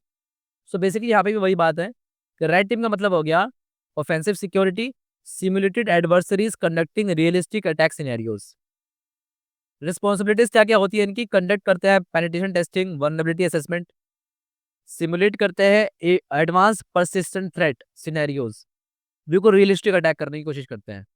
Test physical security control, social engineering defences, evaluate incident response capabilities. और इसके अंदर कौन कौन से टूल्स और टेक्निक का यूज करते हैं, like social engineering, fishing, networking infiltration, lateral movement, physical security testing, lock picking, batch cloning, custom explore development. All these things come under the category of red team. Clear हो गया। मैं अभी आपको पूरा का पूरा रोड मैप दिखाऊंगा, लेकिन पहले आप ये समझो कि रेड टीम क्या होता है। रवि कुमार, बात समझ में आ गई? रवि भाई, यस सर। मजा आ रहा है? मजा आ रहा हाँ है? सर। काफी बार हम लोग लोगों का सेटअप देख के, लोगों का शकल देख के जज कर लेते हैं, समझ रहे हो। एक किताब मेरे पास है भाई दोस्तों, उस किताब का नाम है दीवार में एक खिड़की रहती थी। मेरे पास रखी है, मैं दिखाऊंगा आपको। कहाँ रखी है, यहीं के रखा है मैंने उसको, मैं आपको लाके दिखाता हूँ।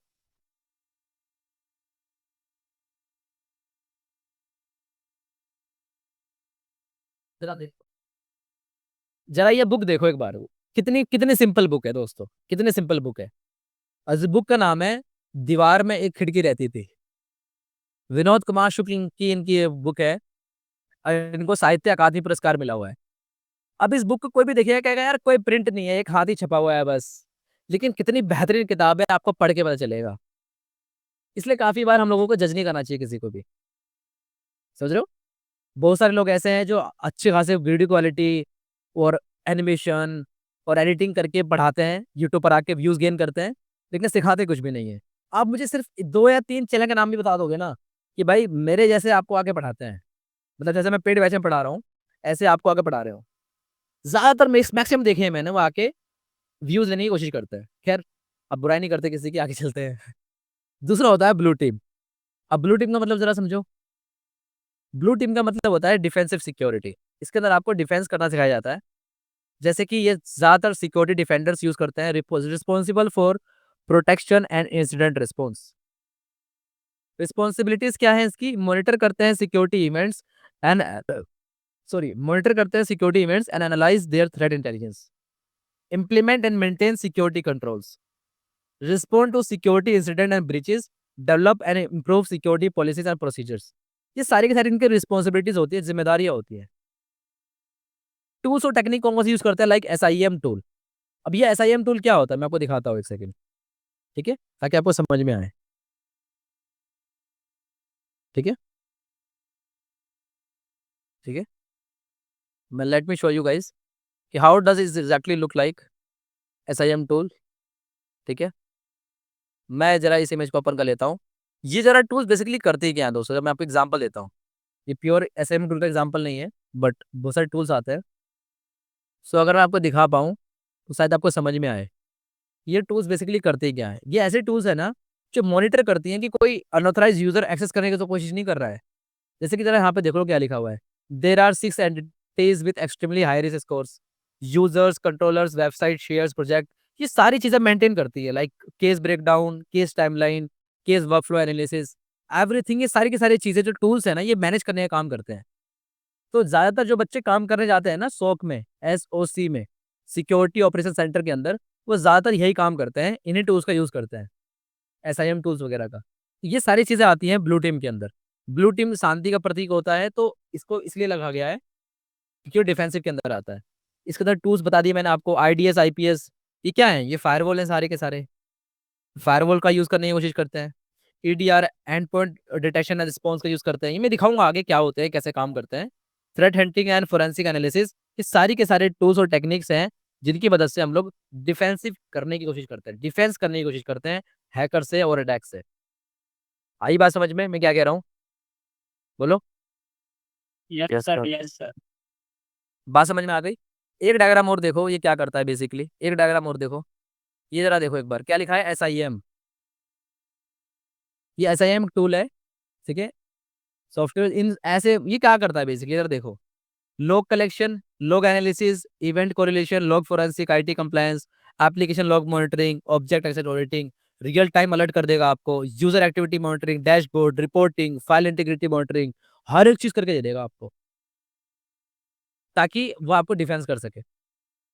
तो ये सारी चीजें हैं, आई होप आपको समझ में आ गया होगा। एक होता है पर्पल टीम, जो कि है कोलैबोरेटिव सिक्योरिटी। पर्पल टीम ये होता है भाई।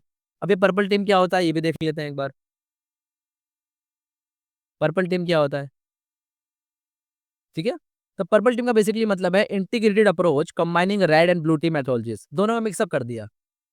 जैसे ब्लैक बॉक्स अरे व्हाइट बॉक्स था, मिला के ग्रे बॉक्स बना दिया, वैसे यहाँ पे रेड और ब्लू को मिला के पर्पल बना दिया। क्या बन गया? Collaborative exercises between offensive and defensive teams, दोनों का मिक्सअप कर दिया। Real time feedback, improvement cycles, knowledge sharing and cross training initiative, आपस में कोरिलेट कर रहे हैं दोनों एक साथ, तो वो कहलाएगा purple team. Continuous security posture enhancement, all these things come under the category of purple team. I hope you will understand what I am trying to say. समझ में आ रहा है? कुछ समझ में आ रहा है?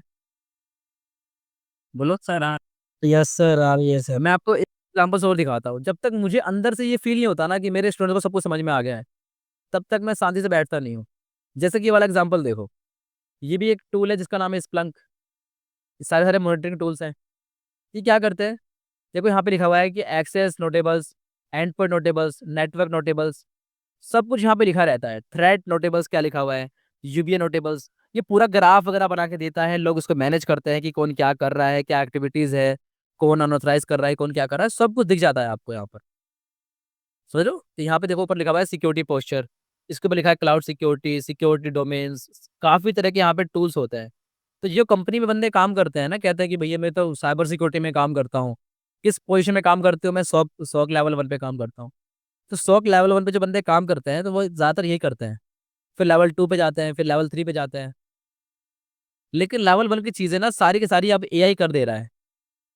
AI ऑटोमेट कर चुका है इस चीज को, तो इन बंदों की जॉब चली जा चुकी है और जाने वाली है।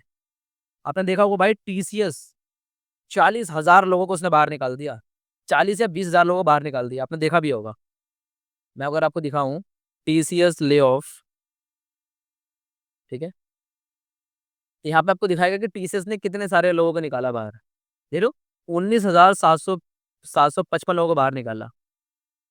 सुनो 19,755 अगर मैं लिखता हूँ शायद दिख जाए। देखो क्या लिखा है, India's largest private sector employer has carried out its steepest ever workforce reduction। 19,755 employees को इन्होंने निकाल दिया। देख रहे हो, इधर देख रहे हो, इसके ऊपर काफी सारी वीडियोस बन चुकी है। I was harassed by TCS, I was harassed by TCS. ठीक है, इसके ऊपर काफी सारी वीडियोस बन चुकी है। टीसीएस ले ऑफ्स, इन लोगों को बाहर क्यों निकाल दिया। खैर वो टॉपिक अलग है, बस मैं बता रहा हूँ आपको कि कंपनीज अब ज्यादातर प्रॉफिट के ऊपर ध्यान देती हैं और काफी सारे ऐसे डोमेन हो चुके हैं साइबर सिक्योरिटी के अंदर जो रिस्क में है इस टाइम पे। जो नहीं समझेगा वो पीछे हो जाएगा। सो आगे चलते हैं। तो आई होप आपको समझ में आ गया होगा। अब जो बच्चों के मन में ये सवाल है ना कि सर किस फील्ड में जाएं, किस डोमेन में जाएं, उसके ऊपर मैं डेडिकेटेड एक वीडियो बना दूंगा या फिर क्लास में पढ़ा दूंगा आपको, टेंशन मत लो। ठीक है, so you don't have to worry about it all. तो आपको समझ में आया, साइबर सिक्योरिटी 2 पार्ट में डिवाइडेड है, red team, blue team, offensive, defensive. Offensive के अंदर अलग अलग रोल्स है, penetration tester, ethical hackers, bug bounty hunters, all this come under the category of offensive part. Defensive में सारे आ गए जो बचाने की कोशिश करते हैं, incident responder, DFIR, digital forensics, SOC analyst. Are you guys understanding what I am trying to say? अरे बोलो कुछ, यस सर। ऐसी कोई अभी सर, दो मिल जाए बोलो। ठीक है, हम्म, शायद अगर मुझे मिल जाए तो मैं आपको दिखाऊं। ठीक है, मैं आपको शायद दिखा भी पाऊंगा, रुक जाओ एक सेकेंड, मैं आपको दिखाता हूँ। काफी सारे डोमेन होते हैं यार इसके अंदर, काफी सारे डोमेन। मैं कुछ मैप निकाल रहा हूँ आप लोगों के लिए अच्छा सा, समझ रहे हो? मैं आपके लिए कुछ मैप निकाल रहा हूँ अच्छा सा, ताकि आपको समझ में आए। जरा देखो ये वाला map, everybody just look at the screen. ये वाला मैप देखो एक बार, मैं कुछ बोलूंगा नहीं, जस्ट इसको 1 मिनट आप देखने की कोशिश करो। देखो बस एक बार प्यार से, देख पा रहे हो?